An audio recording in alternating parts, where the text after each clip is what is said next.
Vous savez, il y a tant de différentes couleurs de lumière à Noël. Et j'aimerais vous dire ce matin que les lumières qui comptent vraiment,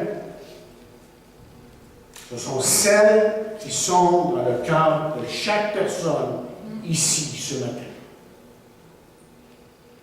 Je veux que vous pensiez à quelqu'un qui vous a vraiment influencé dans votre vie. À quelqu'un qui a réellement touché votre vie au point que celle-ci a complètement changé.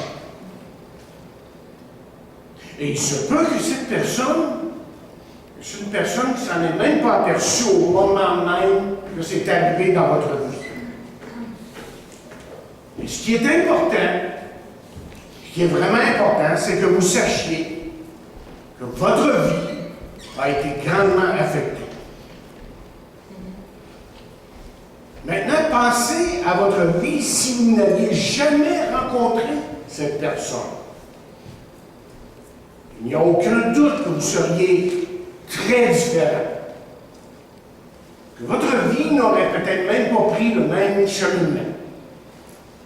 Il se peut même que vous ne seriez pas converti. Le point que je veux faire, c'est celui-ci, chers amis, en débutant ce message. Que vous le réalisiez ou non, vous êtes en train d'influencer quelqu'un, même aujourd'hui. Il y a quelqu'un dans votre entourage que vous influencez. Que ce soit votre enfant, votre mari, votre femme, un ami, un employeur, un employé ou même les membres de cette Église. Écoutez, même le fait pour moi d'être derrière cette chaire ce matin me permet de vous influencer. Et ce qui est important de réaliser pour vous et moi ce matin, c'est qu'on doit réaliser qu'on peut influencer pour le bien ou le mal. Pour le bien ou le mal. Alors que vous le réalisiez ou non, vous influencez quelqu'un. Et c'est pour ça que la parole de Dieu nous dit qu'aucun ne vit pour lui-même, dans Romains 14, verset 7, et aucun ne meurt pour lui-même. Et lorsque Jésus a dit, vous êtes la lumière du monde, Jésus est justement en train de parler de l'influence que nous pouvons exercer sur le monde. Et savez-vous que ça dépend de deux choses essentiellement. Premièrement, ce que vous êtes. Et deuxièmement, ce que vous faites. Jamais l'opposé et jamais l'un sans l'autre. Donc, ce que j'aimerais faire ce matin, c'est que nous puissions suivre la pensée que Jésus a ici dans ces quelques paroles que nous avons lues. Et parlons pour commencer du caractère du disciple, ou du caractère de celui qu'on dit être la vraie ou les vraies lumières de Noël. Et vous comprendrez que Jésus ici utilise une image qui était très familière. Car les gens de son temps avaient normalement une seule lampe d'huile pour éclairer leur maison qui comprenait normalement juste une seule chambre. Regardons les caractéristiques de la lumière pour saisir ici la pensée de Jésus. Que pouvons-nous dire de la lumière et quelles sont, évidemment, son application biblique? Et là, ce matin, je vais vous faire travailler. Vous devez avoir votre Bible. Vous savez qu'ici, on fouille dans nos Bibles. On va regarder ce que la parole de Dieu nous dit sur chaque point. Et j'aimerais qu'on commence avec Éphésiens, 5e chapitre. Et dans Éphésiens, 5e chapitre, verset 8, voici ce que nous lisons. J'ai fait exprès de ne pas écrire les versets dans mes notes. Parce que je sais que je vais les lire tout de suite. Là, moi aussi, il faut que j'ouvre ma Bible. OK? OK? Avec vous, on prend le temps de lire les versets en question. Et dans Éphésiens 5e chapitre, versets 8 à 9, il est dit, « Autrefois, vous étiez ténèbres, et maintenant vous êtes lumière dans le Seigneur. Marchez comme des enfants de lumière, car le fruit de la lumière consiste en toute bonne sorte, ou en toutes sortes plutôt, de bonté, de justice et de vérité. » Qu'est-ce qu'on est en train de dire ici à propos de la lumière? Qu'une lumière, chers amis, est claire et pure. C'est-à-dire qu'elle est propre, qu'elle est bonne, qu'elle est juste. Deuxièmement, regardez dans 1 Thessaloniciens avec moi. 1 Thessaloniciens, 5e chapitre, verset 5. Nous lisons, vous êtes tous des enfants de lumière et des enfants du jour. Nous ne sommes point de la nuit ni des ténèbres. Et on s'aperçoit que cette idée de lumière là, revient très souvent dans la parole de Dieu.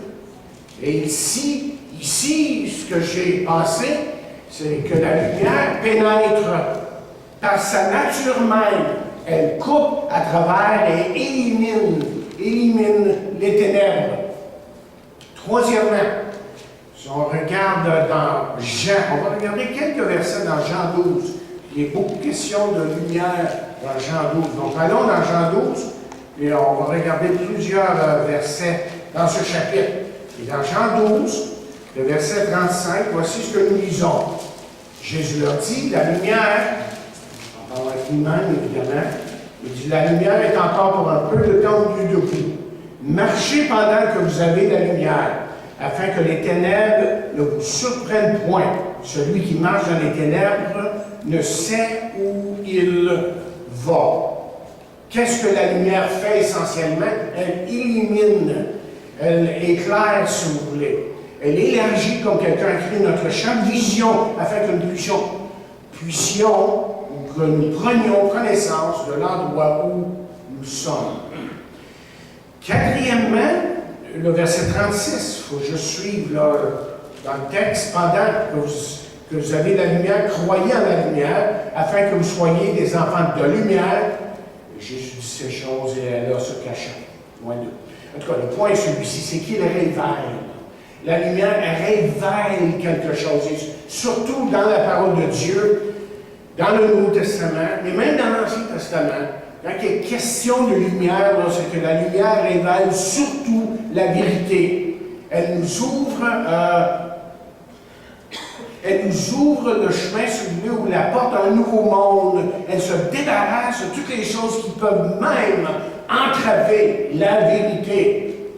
Donc, elle révèle la vérité. Évidemment, on parle aussi d'une lumière qui vient de Dieu. Et ensuite, toujours dans le chapitre 12, verset 47, c'est un peu plus loin, voici ce que nous lisons. Je suis venu comme une lumière dans le monde, afin que quiconque croit en moi ne demeure pas dans les ténèbres. Est-ce qu'elle fait? Bien, on peut dire aussi qu'elle nous guide, ça ressemble un petit peu à ce que je viens de dire, mais quand même, elle nous dirige vers le bon sentier et nous mène évidemment sur le bon chemin. C'est ce que cette lumière fait pour nous dans le monde. Et ensuite, dans Jean 3e chapitre,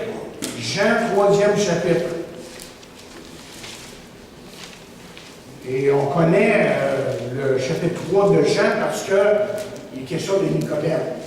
Nicodème, un docteur de théologie, probablement en théologie, un pharisien, un homme très instruit dans la parole de Dieu, ne comprenait pas les choses simples de la vie de Dieu, la vie éternelle. Et au verset 19, nous lisons, et ce jugement, c'est que la lumière étant venue dans le monde, les hommes ont préféré les ténèbres à la lumière parce que leurs œuvres étaient mauvaises.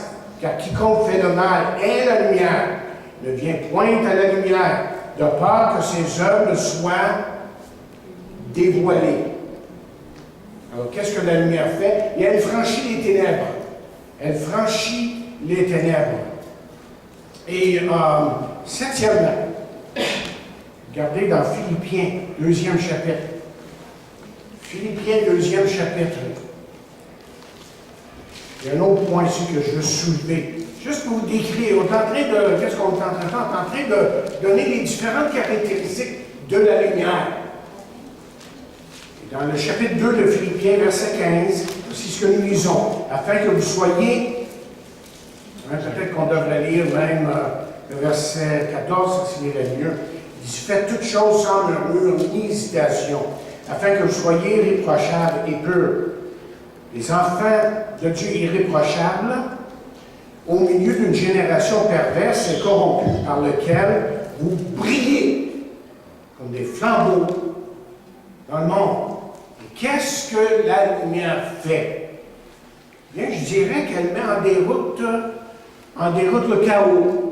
Elle sème la confusion chez ceux qui font le mal. Huitièmement, un verset qui n'est pas long, Éphésiens 5, verset 10, mais qui en dit beaucoup.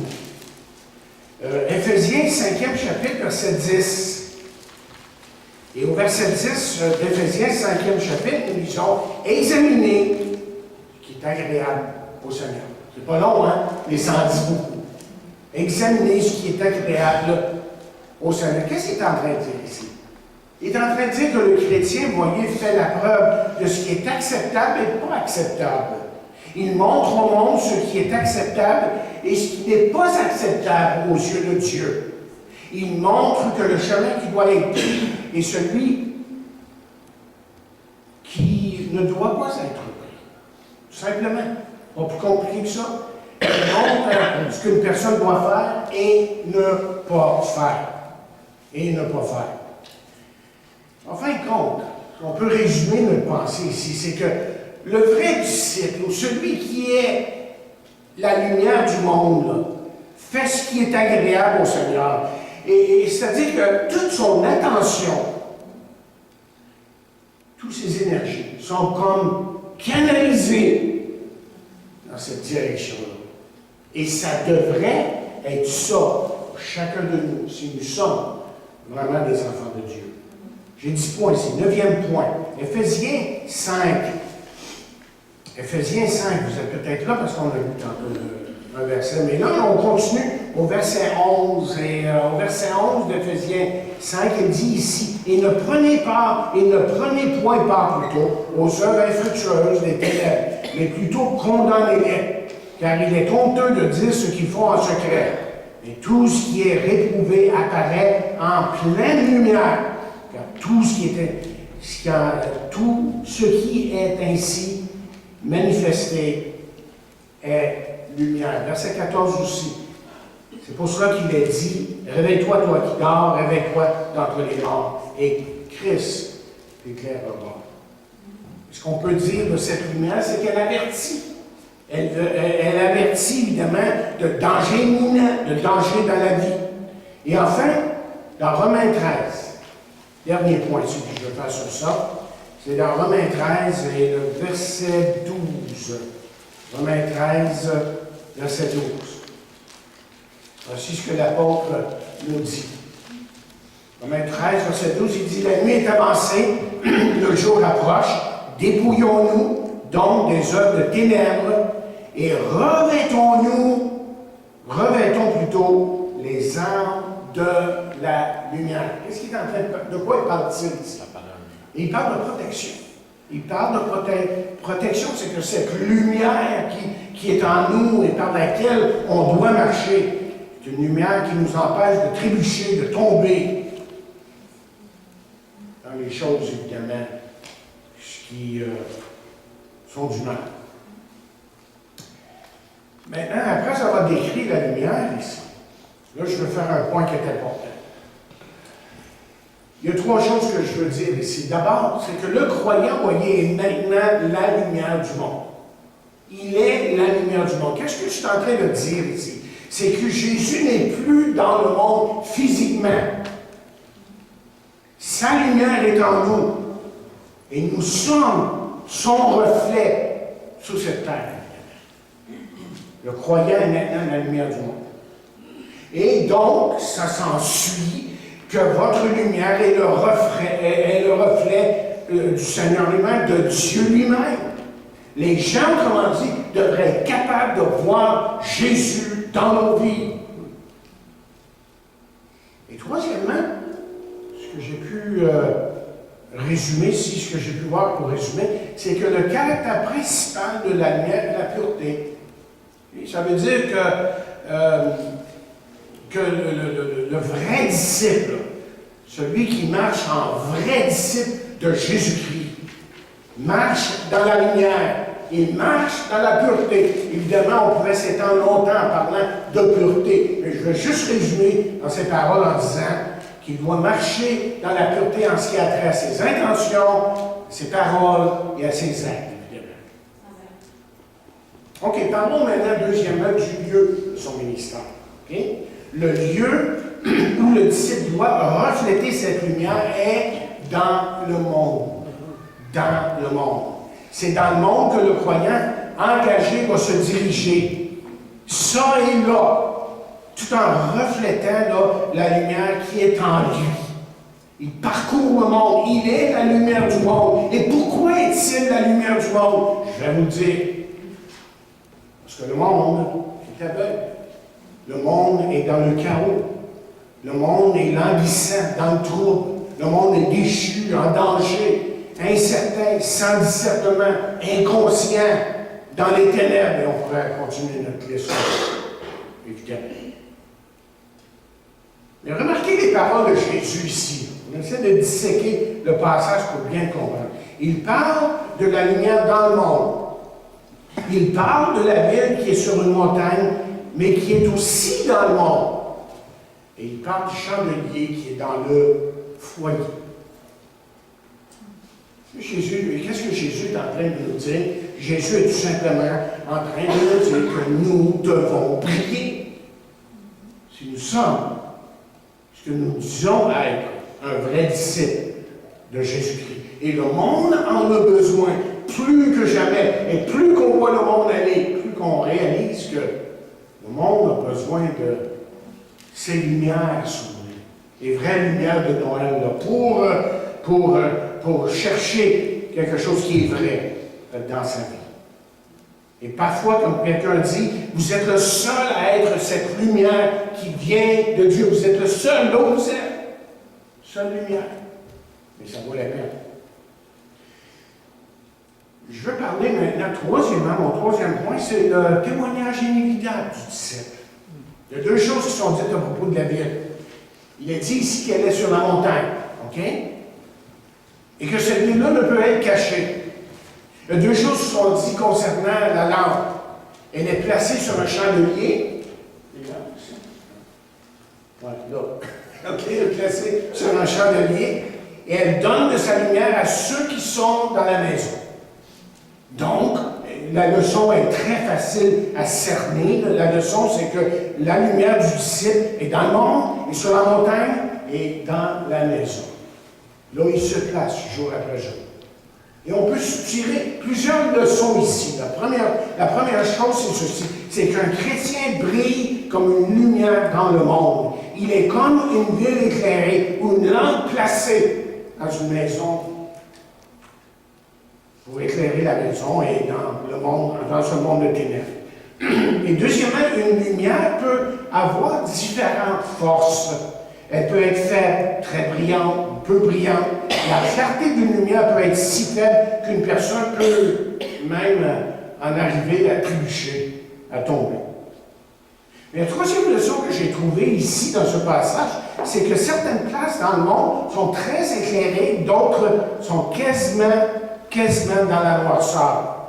Autrement dit, certaines villes sont très éclairées et d'autres presque pas du tout. Certains foyers ont des lumières qui sont fortes et d'autres n'ont que de faibles lumières. Autrement dit, chaque ville, chaque foyer ou chaque place d'affaires est affectée par la lumière que chaque chrétien porte en lui, qu'elle soit forte ou faible. Et quatrièmement, une lumière peut devenir si faible qu'elle devient complètement inutile. Et là, en emmenant ce point-là, en pensant à ça cette semaine, j'ai pensé à la Odyssée. Vous vous rappelez l'église de la Odyssée qui était ni chaud ni froid? Témoignage tellement faible, complètement inutile en fin de compte. Et dernièrement, une lumière n'est pas faite pour être cachée. On n'allume pas pour qu'elle soit vue, plutôt, et pour qu'elle éclaire. Donc, lorsqu'on allume une lumière, elle attire les regards. Le point est celui-ci. C'est très important que nous reconnaissions en tant qu'enfants de Dieu, en tant que ces lumières que nous sommes dans le monde, ceci. Que nous vivons, comme Éphésiens 5:8 dit, dans un monde qui est ténèbres et qui est dans les ténèbres. Quelqu'un écrit, l'affaire, c'est que même ces ténèbres désirent à un certain moment la lumière. Parce que foncièrement, dans le secret, dit-il, ils admirent la lumière. Ils veulent récolter les bienfaits, c'est-à-dire de sa joie, sa paix, sa direction, de son espoir. Le monde est forcé de reconnaître que seul l'Évangile de Jésus-Christ apporte un espoir aux hommes de notre temps. C'est Billy Graham qui écrivait ça. À un moment donné, j'avais trouvé ça dans mes affaires cette semaine. Et la parole de Dieu nous dit ceci, et là, je vais vous lire dans Éphésiens 5, 11 à 13, mais cette fois-ci, dans la parole vivante. Vous savez, c'est une autre traduction qu'on n'a pas l'habitude de lire, mais qui est un peu agrandie en tant que parole. Là, on ajoute des paroles pour donner vraiment le sens du verset. Et j'ai bien aimé la manière qu'on le dit ici dans la parole vivante, lorsque nous disons, ne vous compromettez pas en participant aux entreprises infructueuses des ténèbres. Prenez plutôt parti contre elles, dénoncez leur caractère futile et mauvais. Vous voyez ce que je veux dire, car tout ce qui trame dans le secret est si honteux qu'on n'ose même pas en parler. Qu'on en met, quand on met ces choses à nous, leur véritable nature paraît à la lumière. Mais ce qui se laisse éclairer par la lumière est capable de devenir à son tour lumineux. N'est-ce pas votre cas? C'est comme ça que c'est écrit dans la parole vivante. J'ai bien aimé ça. Et remarquez les paroles, surtout lorsqu'il dit « mais ce qui se laisse éclairer par la lumière ». Qu'est-ce qu'il est en train de dire encore une fois? Qu'est-ce qu'il est en train de nous dire ce matin? C'est que votre présence expose les gens que vous côtoyez à la lumière, à recevoir la lumière. Et la lumière qui est en vous rend, autrement dit, votre témoignage inévitable si vraiment vous êtes son enfant, vous lui appartenez et vous vivez comme il se doit en tant qu'enfant de Dieu. Vous êtes la lumière du monde. Dernier point. Parlons de sa mission, la mission du disciple. Le chrétien sur la terre est la lumière du monde. Ça, on le dit à maintes reprises. Mais remarquez ce que Jésus dit maintenant. Jésus fait toujours des insinuations. Tu dis, bon, qu'est-ce qu'il a voulu dire par ça? Et sûrement qu'il y avait une pensée derrière. Des fois, des paroles qu'on a tendance à lire vite. Là, on lit vite le passage, je le connais, je suis la lumière. Donc, vous êtes la lumière du monde, et tout ça, on lit ça, ah, c'est beau, c'est-tu beau ces paroles-là? Et là, il va dire ceci. Que votre lumière luise.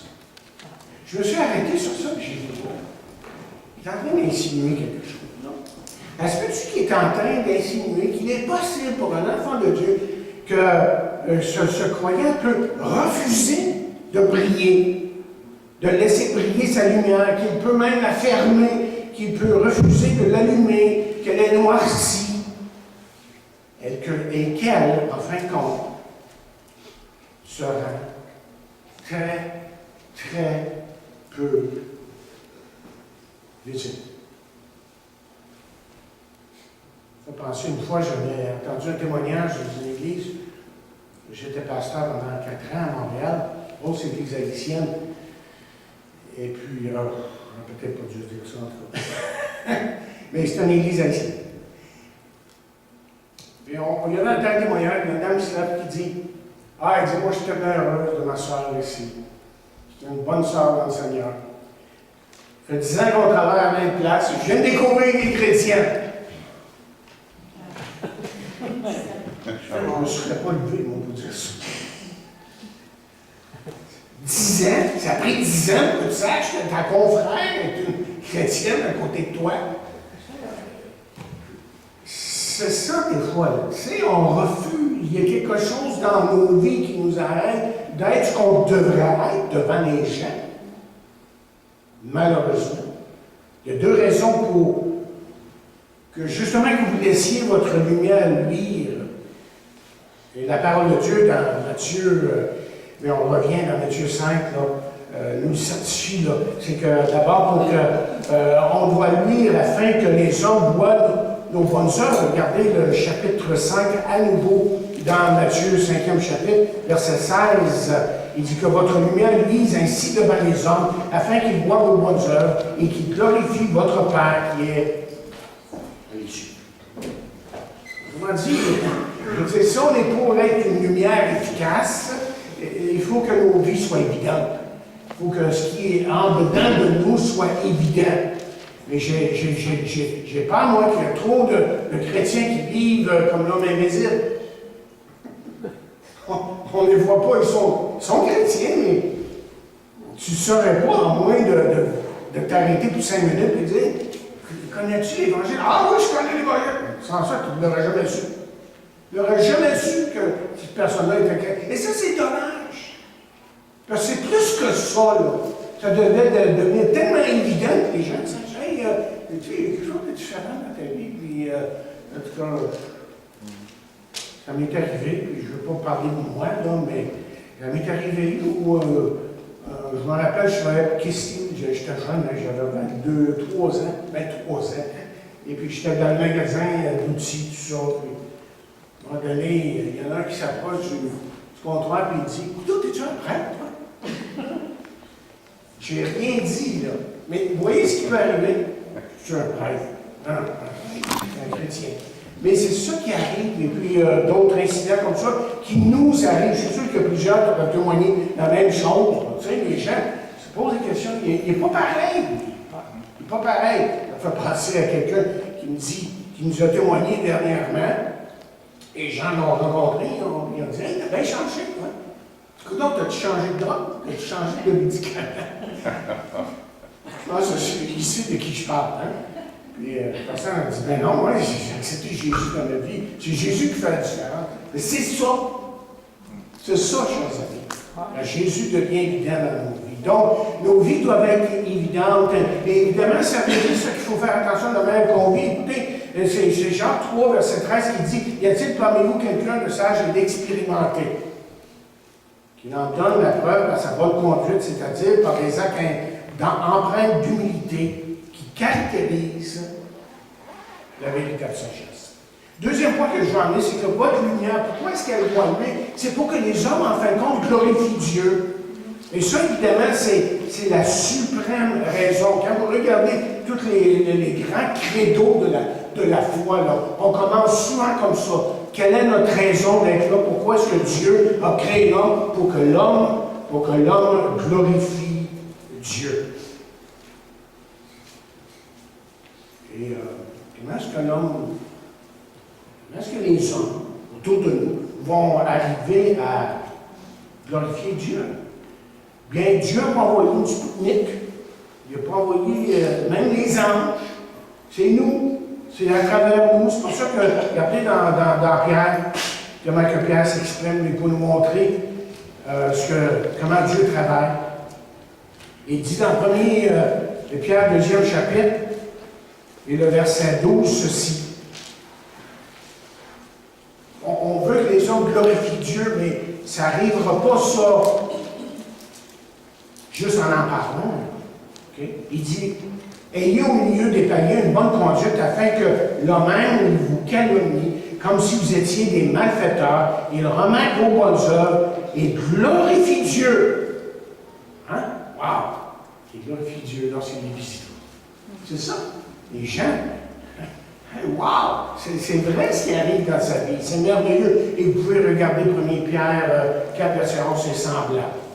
Alors, il y a deux choses ici. Deux choses, encore une fois. Dieu est glorifié lorsqu'un enfant de Dieu se rend là où se trouvent les hommes, c'est-à-dire les ténèbres. Les œuvres dont il est question dans ces versets qu'on vient de lire doivent être pratiquées dans les ténèbres. Et pas seulement là où il y a déjà beaucoup de lumière. C'est-à-dire dans l'Église. Écoutez bien les paroles de Jésus dans Jean 15, verset 16, et je tire ici de la Bible du Sommeur.